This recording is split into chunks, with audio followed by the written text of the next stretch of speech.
امبراطور المكسيك والملياردير المجرم، أقوى مهرب مخدرات في العالم، لقب بحافر الأنفاق عبر القارات، الزعيم القصير لعصابة سينالو المكسيكية، من تاجر مخدرات إلى قائمة أثرياء العالم. كان يعمل تحت إمرة بابلو اسكوبار، فتعداه في القوة والسلطة والنفوذ التشابو، المجرم الذي اتخذت السلطات الأمريكية إجراءات استثنائية أثناء نقله عبر طرقات نيويورك. إمبراطور المخدرات المكسيكي خواكين غوزمان الشهير بالتشابو.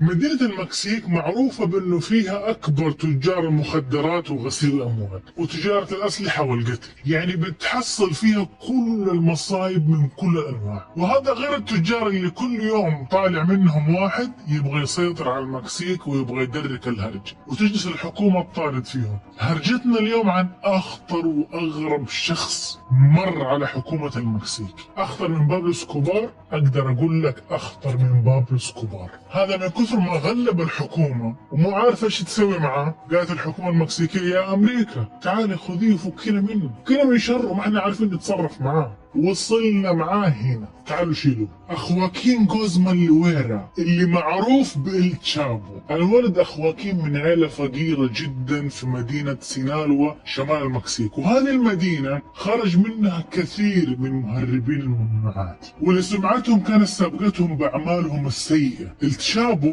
هو تاجر مخدرات مكسيكي، وكان الرئيس السابق لكارتل سينالوا. وكارتل سينالوا كانت منظمة إجرامية اتسمت على اسم ولاية سينالوا الساحلية اللي نشأ فيها التشابو، وبعدها صار التشابو من أكبر تجار المخدرات في المكسيك سنة 2003، خاصة بعد ما اعتقلوا أكبر منافس للتشابو أصيل كارديناس، واللي كان يعتبر من أقوى مهربين المخدرات في العالم. وعلى فكرة التشابو مو من اسمه الرباعي ولا الثلاثي، لا، التشابو هذا لقب أطلقوه على خواكين غوزمان، معناته القصير، انه هو كان قصير، فطوله تقريبا كان 160 سنتيمتر، 160 164.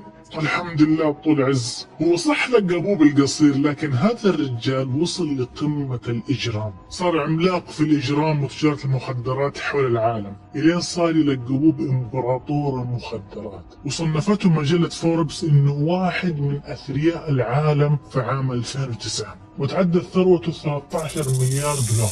لكن كانت حياته مليانة بالغموض بشكل كبير جدا، لدرجة أن المعلومات المذكورة عنه عن بداية حياته مرة قليلة. دخل التشابو عالم الإجرام وعمره 15 سنة، وفي بدايته اشتغل مع عصابة كوادا لاخارا اللي كان زعيمها ميغل فيليكس، وهذا كان مختص بتصنيع وتهريب المخدرات والممنوعات بشكل عام. وبعد ما تعامل ميغل مع التشابو أكثر من مرة، عرف انه شغيل وكذاب، فطلب منه انه يشتغل معه. قال له اقول لك انت بان عليك انك حرك وفي دمك المخدرات، في دمك تجارة الممنوعات، ايش رايك تجي تشتغل معاه؟ قال له والله ابد، انا مرة فاضي، كل يوم اقعد من المكسيك لامريكا، مكسيك امريكا، مكسيك امريكا، خلاص انا مرة متعود، شوف محل ما بتحطني انا معاك. في تشابه في الاحداث بين بداية بابلو اسكوبار والتشابو، وفعلا قدر انه يوصل بسرعة لأعلى رتبة في العصابة. في الثمانينات كان ميغل هو اللي مسيطر على كل المكسيك، وكان التشابو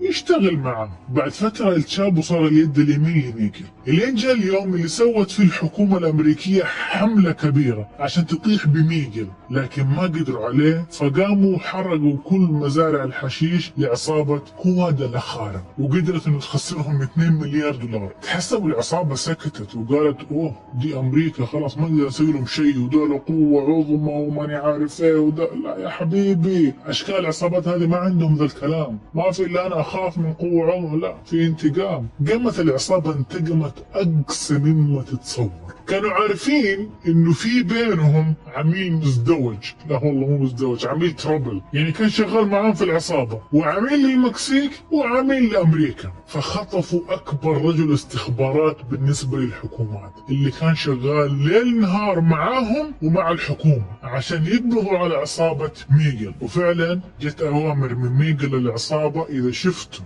فلان دركوه على طول. طبعا أفراد العصابة مو عارفين ايش الهرجة، لجت أوامر إنه ندرك فلان المخدرات ما نعرف، مو عارفين غير انهم جتهم اوامر ولازم يمسكوا خويهم اذا شافوا. وفعلا اول ما ظهر بسلامته دركوه وربطوه واخذوه ودوه لميغل وجلسوا يعذبوا فيه الين ما مات. بعدها قطعوه تقطيع ورموه عشان يكون رد مناسب وعبرة لمن لا يعتبر من الحكومة المكسيكية والأمريكية. أنت تحاول تمسكني وتسوي سيطرة على الموضوع، أنا أوريك، أجننك معايا وأحرق لك كل كروتك اللي موجودة. لكن ما كانوا عارفين إنه خطتهم هذه، ولما قتلوا الرجال جت بفائدة للحكومة، لأنه الداكسين سابوا كم دليل على الجثة ومع الجثة. من هذه الأدلة قدرت الحكومة تعرف مكان ميغل ومسكته، وحكموا عليه بالسجن 37 سنة، هو إلى اليوم مسجون. وهذا السبب اللي خلى العصابة تتفكك. كل واحد جماله 4-5 وصار رئيس، 4-5 صار رئيس، لين جاهم التشاب وقال ذا الوضع ما ينفع، العصابة كانت تتفكك والموضوع خرج عن السيطرة ولازم الحديد والنار يشتغلوا. جاهم القصير التشابو وسيطر عليهم بالحديد والنار وعلى كل المكسيك، وكون عصابة جديدة وسماها كارتيل سينالوا، وصار هو الزعيم الوحيد فيها. وبعد ما ترأس منظمة سينالوا ابتكر طرق جديدة عشان يهرب فيها الممنوعات، واشتهر بحفره للأنفاق في المكسيك إلين الولايات المتحدة الأمريكية. يعني تعدى حتى الحدود عشان يوصل بضاعته لكل العالم. يعني تخيلوا، خلى عصابته تحفر أنفاق كبيرة بين المكسيك وأمريكا.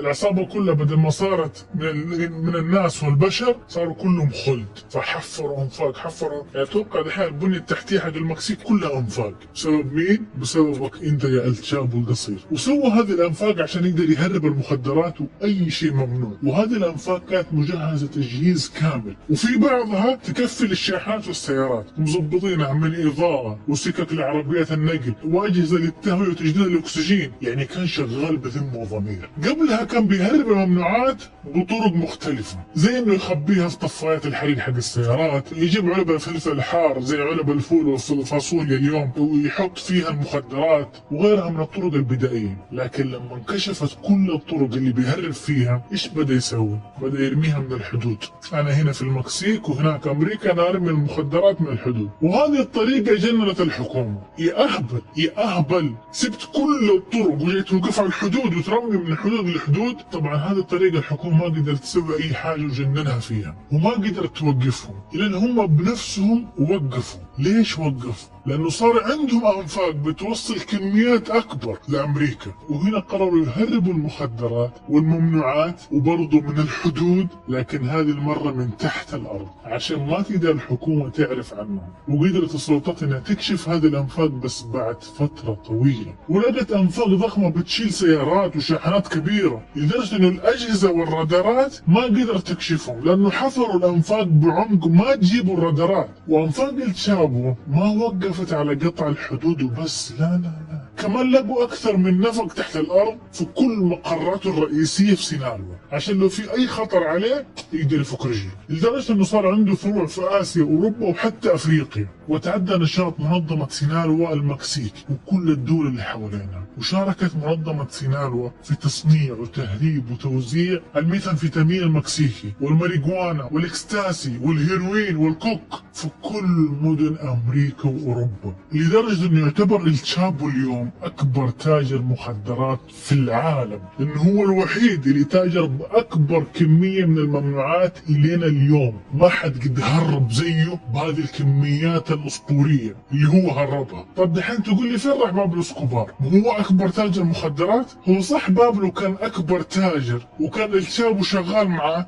بس التشابو تفوق عليه بكل شيء، من نفوذ وسلطة وفلوس وفساد وقوة وسيطرة. وكمان كمية المخدرات اللي كان بيهربها التشابو اكبر بكثير من بابلو، لانه كان عنده الانفاق اللي خدمته بشكل كبير في عملياته. وانا تكلمت عن بابلو اسكوبار بالتفصيل، بحط لكم رابط المقطع تحت. وعلى حسب التقارير اللي ذكرت عن التشابو انه استخدم قتلة محترفين بس عشان ينفذوا له كل الجرائم، من القتل والخطف وكل انواع التعذيب اللي يبغى يسويها في اي واحد. وكانوا بيسموه التشابو السريع، يعني القابه كان القصير والسريع، لانه كانت اي بضاعة بتوصل للمكسيك يوصلها لامريكا في خلال 48 ساعة. والسبب انه كان عنده بيوت بسيطة في تيخوانا، وحفر في كل البيوت هذه من تحتها انفاق عشان يوصل منها البضاعة. وبعدها صار الشابو يبغى يسيطر على مدينة تيخوانا اللي بينها وبين سان دييغو بس جدار واحد. مدينة تيخوانا كانت تحت سيطرة الأخوان إريلانو فيليكس، لكنه ما قدر إنه يتحكم فيها أبدا. وبعدها صار خطر كبير على الأمن القومي الأمريكي،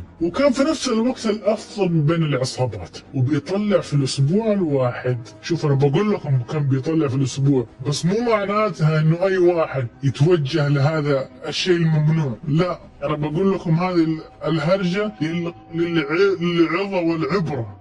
للعظة، شافك تطلع للعظة والعبرة، فلا أحد أبدا يستهبل وياخذ قدوة، لا بالعكس. شوف النهاية، شوف نهايته ايش هي، النهاية المبكية والمحزنة اللي فعلا اوكي انا جمعت فلوس، جمعت مليارات، جمعت مليارات، وش استفيد منها بعدين اذا انا رحت في مكان قد كده 2 متر في 2 متر زنزانة، اتحبست في مكان يا رجال لدرجة انه هو، اقول لكم بعدين. المهم انه هذا الشاب كان بيطلع في الاسبوع الواحد 15 مليون دولار، وهذا كله بس وهو عنده كم بيت في تيخوانا، فكيف لو يسيطر عليها بالكامل؟ فما لقى حل الا انه ينتقم من الاخوان فيليكس عشان ما سمحوا له انه يسيطر على مدينه تيخوانا، فرسل رجاله عشان يغتالوهم، وفعلا راحوا لهم واطلقوا عليهم النار، بس الاخوان فيليكس نجوا من الاغتيال. وبعد محاولته الفاشله عرف الشابو انه ما راح يسكتوا على يسواه، وراح ينتقموا منه في اي لحظه. وفي سنه 1992 اتقابل الشابو مع الاخوان فيليكس وبدأ يطلقوا النار على بعض، والمره هذه كانت من نصيب الشابو اللي برضه قدر انه ينجو من هذا الاغتيال. وراح الضحيه في اطلاق النار اللي صار الكاردينيل اللي يعتبر عندهم قسيس من رجال الدين والسواق حقه. وبعدها حصلت ضجة كبيرة وانتشر الغضب على كل المكسيك، لأنه كان الاثنين بيحاولوا يقتلوا بعض، والاثنين فشلوا في خطتهم، قلبوا المكسيك قلب، كل ما بين فترة وفترة يتضاربوا في مكان وطلق نار ويصير فيه ضحايا، فنشروا فوضى كبيرة في المكسيك. هنا صارت الحكومة مجبورة وغصبا عنها إنها توقفهم عند حدهم وتقبض عليهم، لكن من يوم ما سمعوا الخبر إن الحكومة بتطاردهم كل واحد أخذ قش وهرب. الشابو راح على طول لغواتيمالا، وبدأت كل الصحف تكتب للبحث عنه. يا رجال حتى أمريكا عرضت مكافأة 5 ملايين دولار مقابل أي معلومة تقدر توصلهم للشابو، وقدمت الحكومة المكسيكية مكافأة 60 مليون بيزو، يعني حوالي 4 مليون دولار، لأنه حقيقة كان معذبهم لدرجة أن الحكومتين مستعدة تدفع كل هذه الفلوس عشان تمسكوا، لكن لأول مرة فلوسهم ما راحت على الفاضي. وفعلا مسكوه في غواتيمالا في شقة سكنية سنة 1993، وهذه كانت أول مرة بيقبضوا فيها على الشابو. وكمان في هذه السنة اللي مات فيها بابلو اسكوبار، وحكموا على الشابو بالسجن لمدة 20 سنة بعد ما أثبتوا عليه 3 جرائم، منها إنه قتل البابا إخوان وحطوه في سجن لا بالما. وبالرغم من إنه مسجون لكن كان مكمل شغله على أكمل وأحسن وجه، يعني شغله ماشي في السمباتيك. وكان إسماعيل اللي هو صاحبه اللزم الانتيم حقه هو اللي ماسك كل شغله برا، ومشي العصابة زي الحلاوة. بعد 8 سنوات من سجنه حصل تغيير في الدستور المكسيكي، وانه يبغوا يسلموا بعض تجار المخدرات لامريكا. هنا خطط الشابو انه يهرب، وقتها دفع 1.5 مليون دولار عشان يهرب قبل ما ينقلوه، وقدر انه يهرب في عربية غسيل الملابس، طبعا لانه كل المسؤولين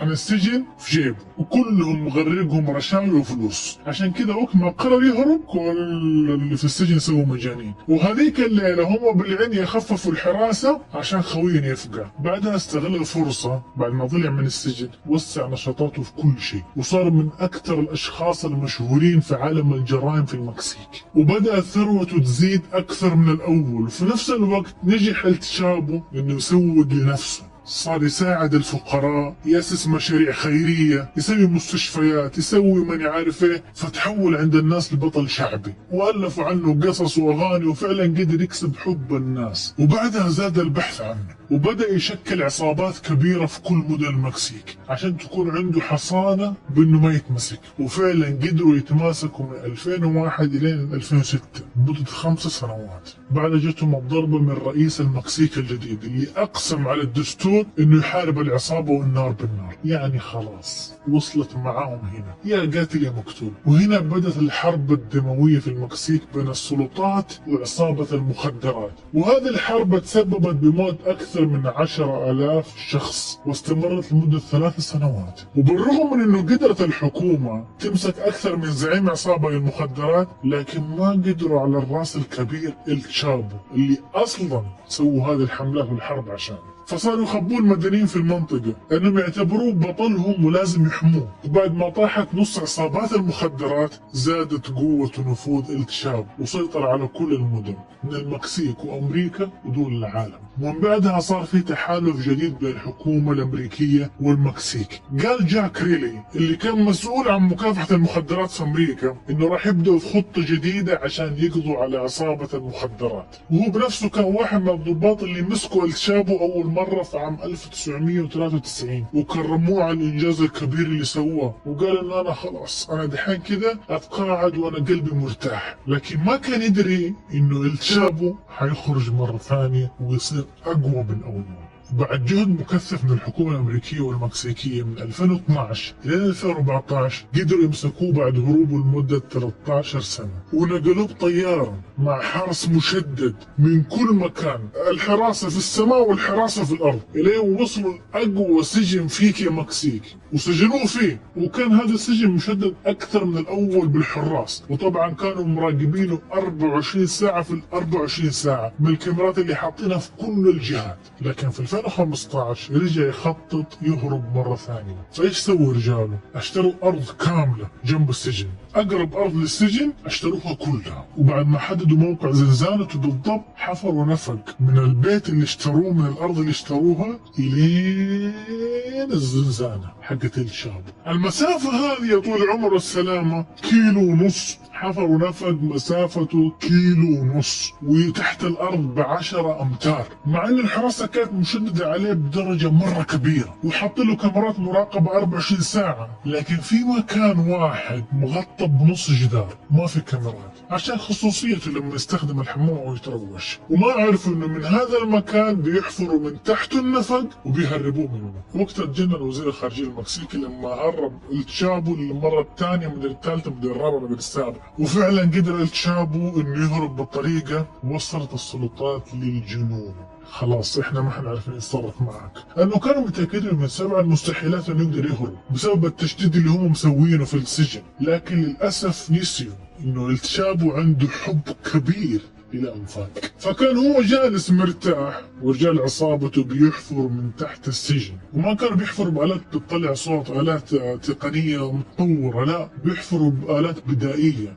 بالكريك والفاس والمعول ما عارف ايش، بيحفروا باشياء ما بتطلع صوت بالمكان يعني مو بالاجهزة. وفي لحظة اختفى الشابو من سجنه بغمضة عين وبدون ما يحسوا باي شيء. طبعا اول ما نزل النفق كانوا مجهزين له عصابته شيء زي الدباب عشان يشرد فيه قبل ما يحسوا السجن انه هرب، وفعلا ركب الدباب ذا البداية وهاتك يا فكيك. يعني الشغل كان عالي العال وكله تمام، واختفى بلمح البصر من كل مكان. ورجعت الحكومة لنقطة البداية في البحث عنه مرة ثانية. ولما ظهر مرة ثانية في 2016 لما قابل ممثل أمريكي شون بين واتفقوا إن يسووا فيلم عن الشابو، يعني هارب ومسوي مصايب الدنيا ولسه طلع يفقع قلبهم بالفيلم حقه. أنا أبغى أسوي فيلم. يا ابني أستر نفسك وروح أي مكان، روح أندس في أي زقاق. لا أبغى أسوي فيلم. وفي هوليوود الحكومة الأمريكية هددت شون بين إنه قابل شخص مطلوب للعدالة. بعد شهور قليلة في 2016 قدرت الحكومة المكسيكية تحدد موقع الشابو وحصرته، وحاول برضه يهرب من النفق اللي مسويه في بيته، وفعلا هرب وطلع من المجاري في منطقة بعيدة عن بيته